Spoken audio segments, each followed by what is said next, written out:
En este video vamos a introducir el concepto de las señales digitales. Vamos a utilizar este plano para explicarlas.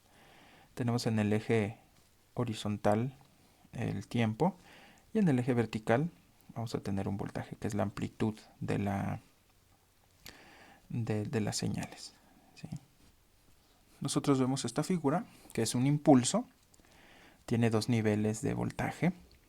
Uno que le vamos a llamar bajo y otro que vamos a llamar alto.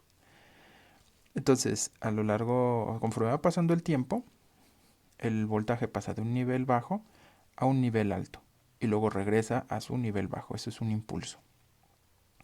También podemos tener un impulso de esta otra forma, en donde el voltaje pasa de un nivel alto a un nivel bajo, se mantiene ahí un tiempo y luego regresa otra vez a su nivel alto. Son dos tipos de impulsos diferentes. Uno se llama impulso positivo y otro se llama impulso negativo. Una señal digital se conforma solamente de impulsos positivos o de impulsos negativos. Si la señal que estamos empleando se compone solamente de impulsos positivos, entonces estamos hablando de lógica positiva. Por otra parte, si la señal se compone de impulsos negativos, entonces la lógica que estamos empleando es lógica negativa.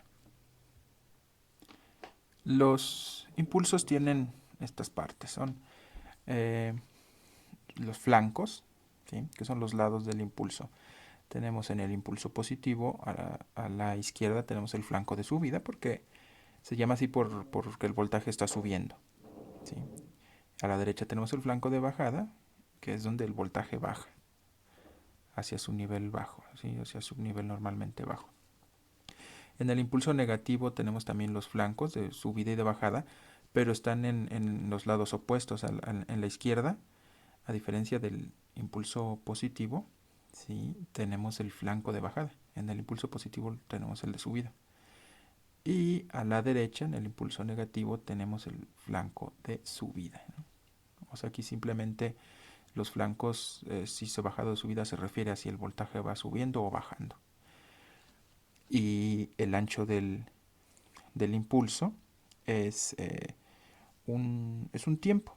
Es el tiempo, acá lo tenemos, es el tiempo 1 menos el tiempo 0.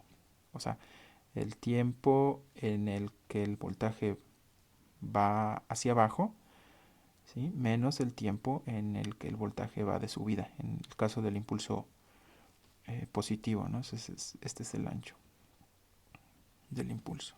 Y en el impulso negativo, pues es lo contrario, ¿no? El de subida menos el de bajada.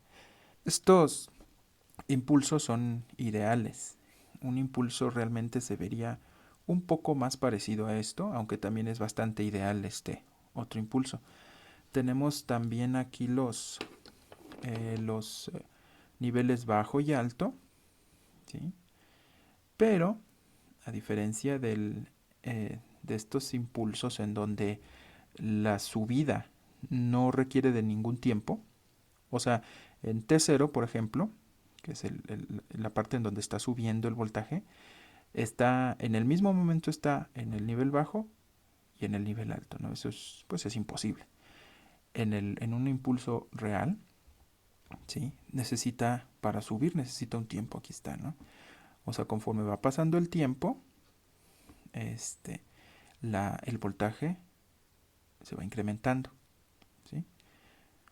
Ahora se toma el 10% de, de la amplitud, de esta amplitud del impulso, ¿sí? Como el inicio de la subida, y el 90% de la amplitud del impulso como el final de la subida.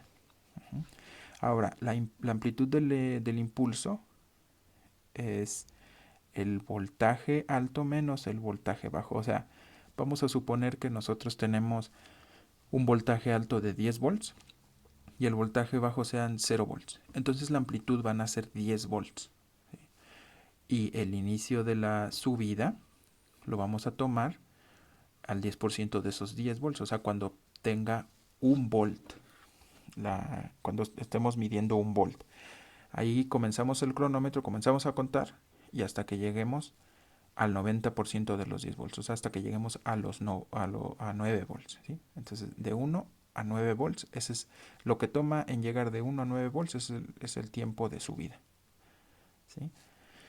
Y el tiempo de bajada, pues es lo mismo.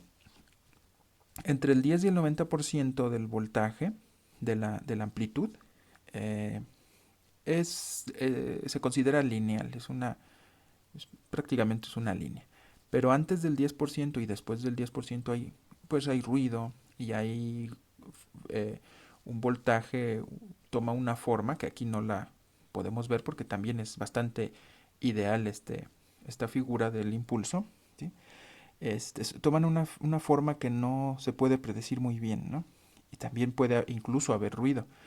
Por ejemplo, cuando va subiendo, pasa del 90% e incluso sobrepasa el nivel alto, un nivel que no debería de pasar, ¿no? Se llama sobreimpulso. E incluso en la bajada también puede sobrepasar el nivel bajo y hacer un subimpulso. E incluso después seguir, ¿sí? Rebotando y acá igual el voltaje, ¿sí?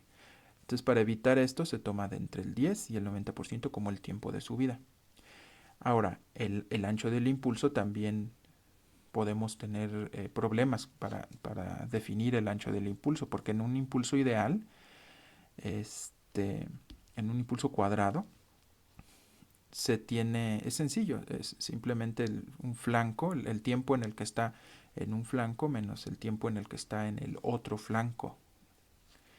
Pero en este caso, los lados o los flancos del impulso están inclinados. Entonces, ¿en qué punto se tomaría el ancho, ¿no? O sea, aquí, por ejemplo, si se toma aquí, vamos a ver que el ancho es mayor que, por ejemplo, si se tomara aquí, ¿no? Entonces, para evitar eso, se ha convenido que se utilice la mitad del ancho, perdón, la mitad de la amplitud, ¿sí? O sea que si es de 10 volts el nivel alto, aquí el 50%, la mitad serían 5 volts. O sea, el ancho del impulso, que es un tiempo, va a ser el tiempo que tarde en llegar del 50%, o sea, si aquí tenemos 10 volts, por ejemplo, de llegar de 5 volts, ahí empezamos a contar, va a llegar a 9 volts, luego va a llegar a los 10 volts, y luego va a bajar otra vez a 9 y va a llegar otra vez a 5 volts. Ahí detenemos el cronómetro y el tiempo que tardó en llegar de 5 volts y luego regresar a 5 volts, ese es el ancho del impulso. ¿Sí? Entonces así es como serían las partes de un impulso, que es un poco más real que los impulsos estos cuadrados que habíamos mencionado en un principio. Ahora, con eh, con estos grupos, estos conjuntos de impulsos que son las señales, eh, podemos nosotros tener dos tipos, ¿no?, de señales. Una es una señal periódica, ¿sí? Y también las señales que no son periódicas. Las señales periódicas se refieren a que están conformadas de figuras que se van repitiendo. Por ejemplo, en este caso, si notamos aquí la señal, ¿sí?, repite esta figura, esta forma de aquí, ¿sí? Es un patrón. Aquí está, sube, baja y se sigue en su nivel bajo y luego otra vez sube, baja y el nivel bajo y sube y baja así, y el nivel bajo. Entonces así está repitiéndose todo el tiempo. Entonces, como es periódica esta figura, nosotros podemos caracterizar toda la señal solamente estudiando esta. O sea, podemos describir toda la señal solamente analizando la parte que se repite, ¿sí? Estas T's mayúsculas se refieren al periodo. Entonces, el periodo es un tiempo. Es el tiempo que tarda en realizarse, en formarse esta figura, ¿sí? Esta es la primera figura, es el periodo 1. Y es el mismo tiempo que el periodo 2 y el periodo 3 y el periodo 4. Todos son iguales. Es como, por ejemplo, decir las horas en el día, ¿no? La 1 de la mañana dura lo mismo que las 2 de la mañana, ¿sí? O sea, duran 1 hora las dos. La única diferencia es que la 1 de la mañana ocurre a la 1 y las 2 de la mañana ocurre a las 2. Entonces esto es lo mismo. Las figuras son exactamente las mismas. La única diferencia es que esta figura ocurre primero y esta figura ocurre después. ¿Sí? Y así nos vamos, ¿no? Entonces, nosotros podemos describir las señales periódicas utilizando, bueno, vamos a poner primero aquí el tiempo, perdón, el periodo, este, ¿sí? Es el periodo. Este, nosotros sabemos nosotros podemos saber cuánto vale, cuánto tiempo dura esta figura, ¿no? Que es el periodo. Ahora, ¿cuántas veces se repite esta figura por segundo? Eso sería la frecuencia, ¿no? Vamos a poner aquí la frecuencia, que es igual a 1 sobre el periodo, ¿sí? Eso se da en hertz, vamos a ponerlo en hertz, ¿no? Y después, también podemos saber, si nos damos cuenta, la señal, hay un porcentaje del tiempo en el que la señal está a un nivel alto. O sea, no todo el tiempo está a un nivel alto. Está a un nivel alto y también ahí está en un nivel bajo. Un nivel alto y un nivel bajo. ¿Sí? Eso se llama ciclo de trabajo. El tiempo, el porcentaje del tiempo en el que la señal está a un nivel alto. O sea, porque puede estar a un nivel alto un cierto momento y a un nivel bajo durante mucho tiempo y luego otra vez subir un momentito muy pequeño al nivel alto y luego esta vez estar a un nivel bajo durante mucho tiempo. ¿No? Eso se llama ciclo de trabajo. Vamos a ver. Ciclo de trabajo, ¿no? Y eso es igual al, al ancho del impulso entre el periodo, ¿sí? Y aquí, para poder saber nosotros el porcentaje del tiempo, pues lo multiplicamos por 100%. Es el porcentaje del tiempo que está en un nivel alto. Esto es importante, por ejemplo, para saber en algunos dispositivos qué tanta energía se va a gastar, ¿sí? Si está todo el tiempo a un nivel bajo, pues no va a gastar nada de la energía eléctrica. Y si está todo el tiempo a un nivel alto, va a gastar el máximo de energía eléctrica que se pueda. Sin embargo, si se mantiene un momento, un tiempo en el nivel alto y luego otro tiempo en un nivel bajo, gasta menos energía. Por ejemplo, si se mantiene la mitad del tiempo a un nivel alto y la mitad del tiempo a un nivel bajo, va a gastar la mitad de energía que si se mantiene todo el tiempo a un nivel alto, ¿sí?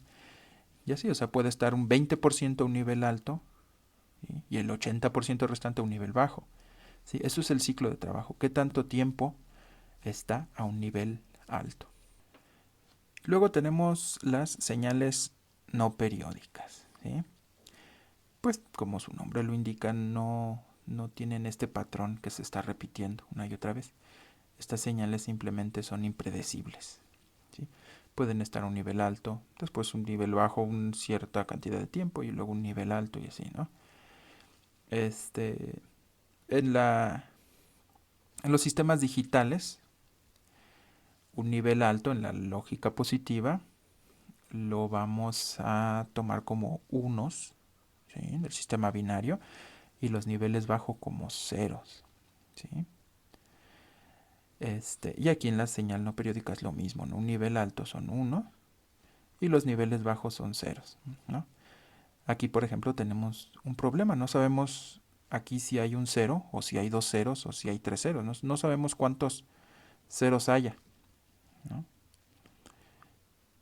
Aquí hay un 1, 0, ¿sí? Acá hay uno o dos unos, no sabemos. Bueno, para solucionar ese problema, ¿sí? Tenemos, por ejemplo, de esta señal, ¿sí? Que tenemos un 1. Aquí probablemente haya dos ceros. Acá hay un 1, un 0, un 1, ¿sí? Para solucionar el problema de saber cuántos dígitos hay aquí, cuántos bits hay aquí, tenemos lo que se llama una señal de reloj.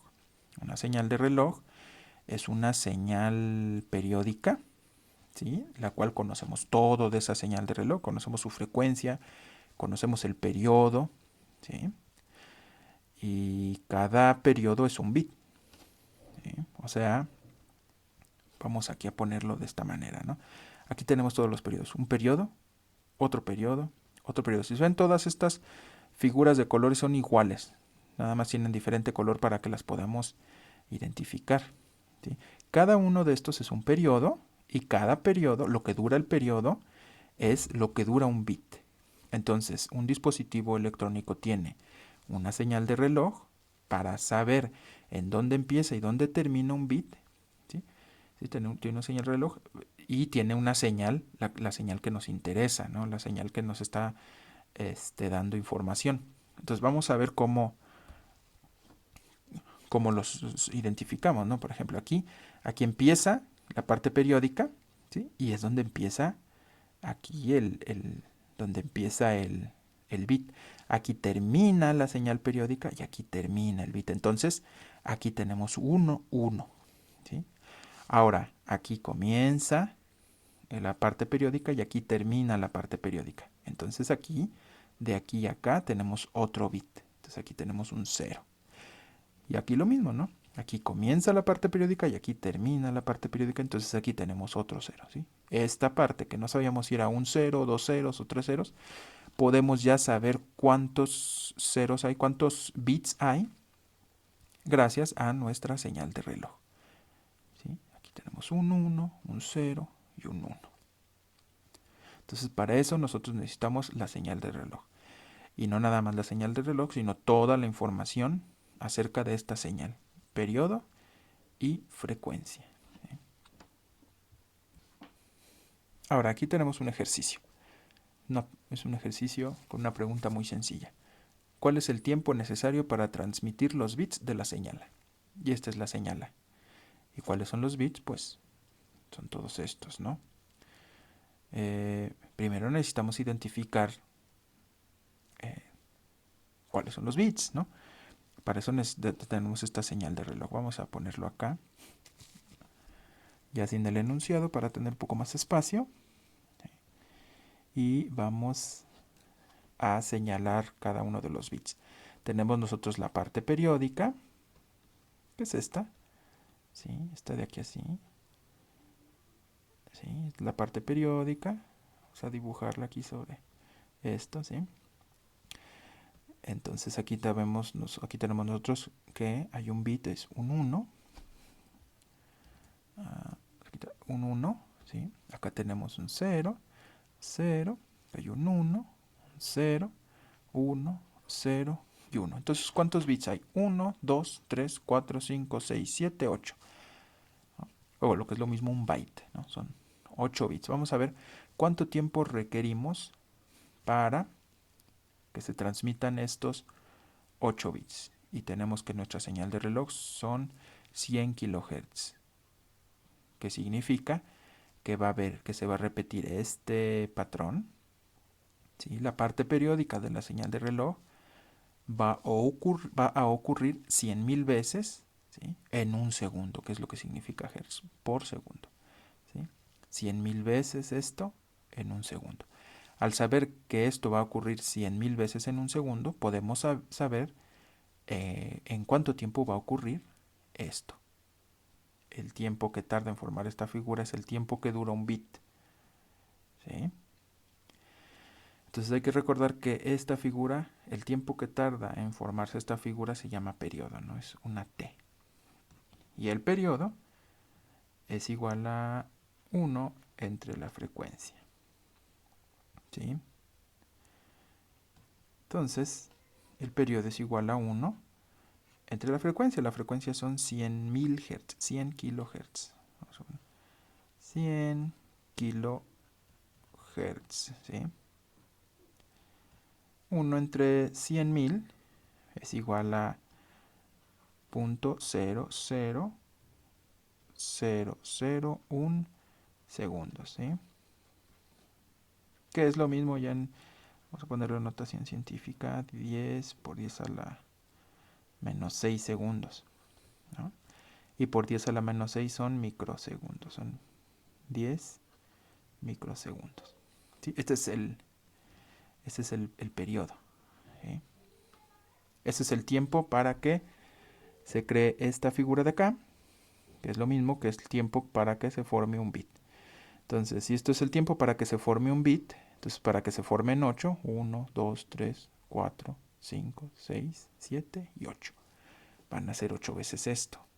Podemos ponerlo como el tiempo de transmisión.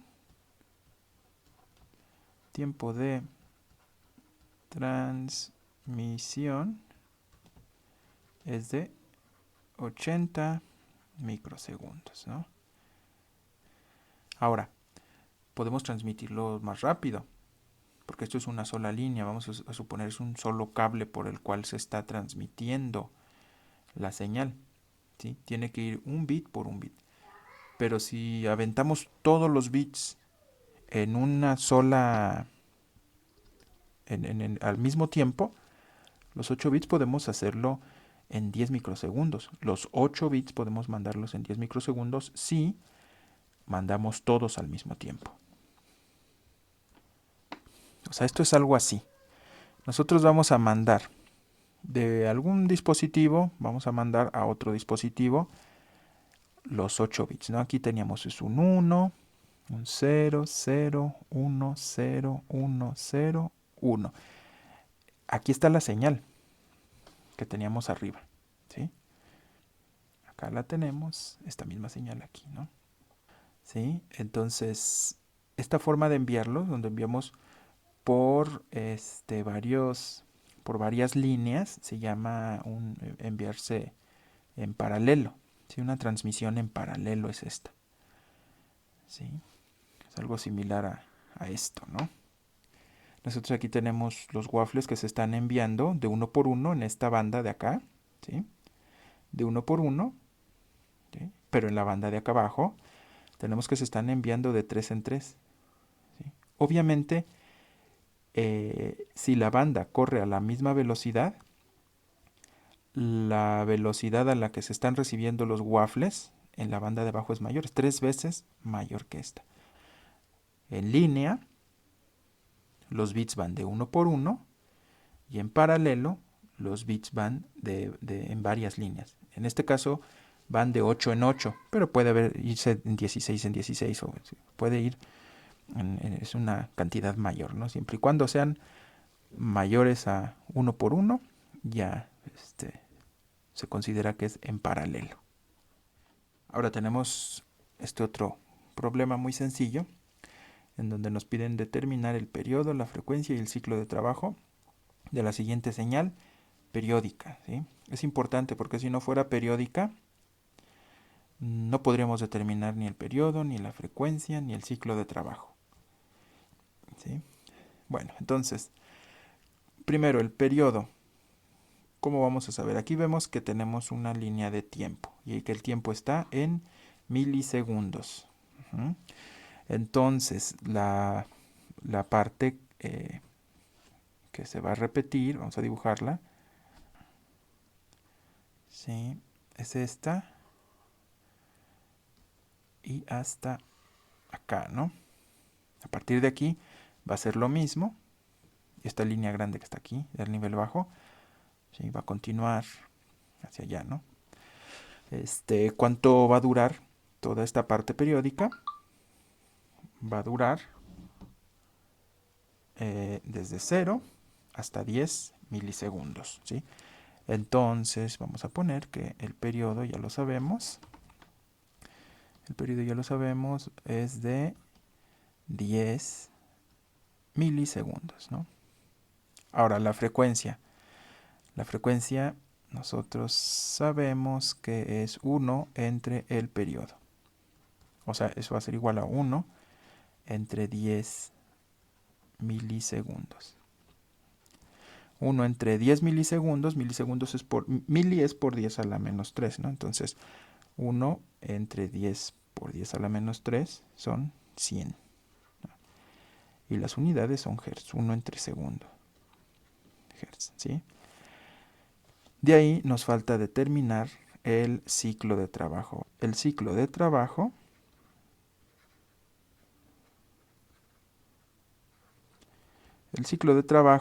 es igual al ancho del impulso entre el periodo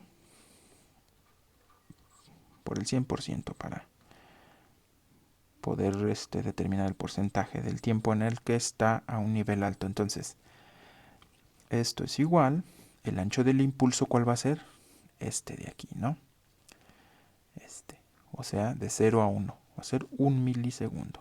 1 milisegundo. Y el periodo, ya lo sabíamos, son 10 milisegundos. 10 milisegundos. No necesitamos esto pasarlo a, a segundos, porque los dos son las mismas unidades. Entonces, a final de cuentas, esto se va a eliminar, ¿no? Entonces, 1 entre 10 es 0.1 por 100 es igual a 10%. Esto quiere decir, ¿sí?